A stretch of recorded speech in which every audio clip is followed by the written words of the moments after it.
So today I'm looking at water as a subject. So I'm showing you a few photographs here of suitable scenes, both sort of ripply water, water with lots of reflections, waves rolling into a beach, a lake with reflections of trees rippling again, a bit of disturbance,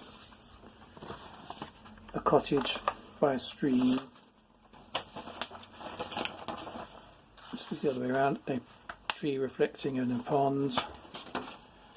All of these are possible inspirations. Here's another stream, different lighting conditions, and so on. The idea is, another stream, sunlight on it. So the idea is we're going to do a little experiment.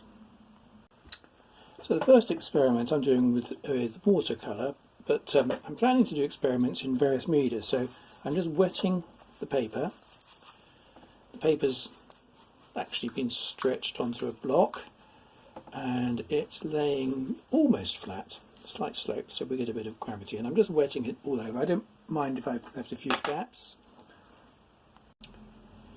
And I'm taking a very strong mixture of cobalt blue. I've actually used tube colour so I get a lot of blue. And I'm just going to drop it, splatter it all over this. It's actually a 9 by 12 sheet of Bockingford paper. So we're just getting some splattery effects. Obviously take care not to splatter what you don't want to splatter. I'm going to get a second brush. And with some cerulean blue, I can get a nice splash of it.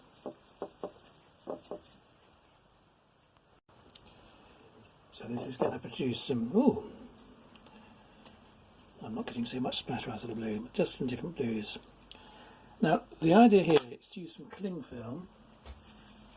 So I've got a sheet of Clingfilm here, and I'm not covering the whole sheet of paper, I could do, but I'm just going to lay the Clingfilm down onto the paper and see what patterns I can create in the paint. So we're just experimenting here with different ways of getting paint to look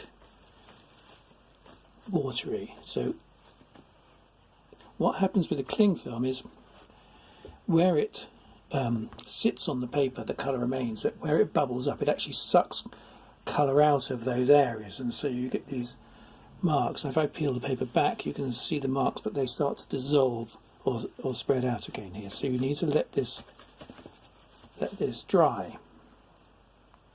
Whilst that's drying, I'm going to wet another piece of paper, horizontal strokes. I'm using a big Chinese sumi brush which holds a lot of water, so you can see the size of my hand. We've got a 2-inch head probably on that. And now I'm just going to make a slightly different colour. I'm mixing into my cobalt a little bit of crimson to give a strong purpley colour now, and this time I'm going to just paint it across in bands.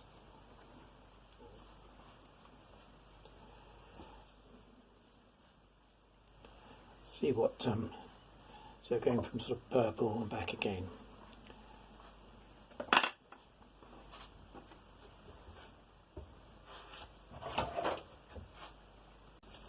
And this time with my Clingfilm, I'm just going to stretch it sort of horizontally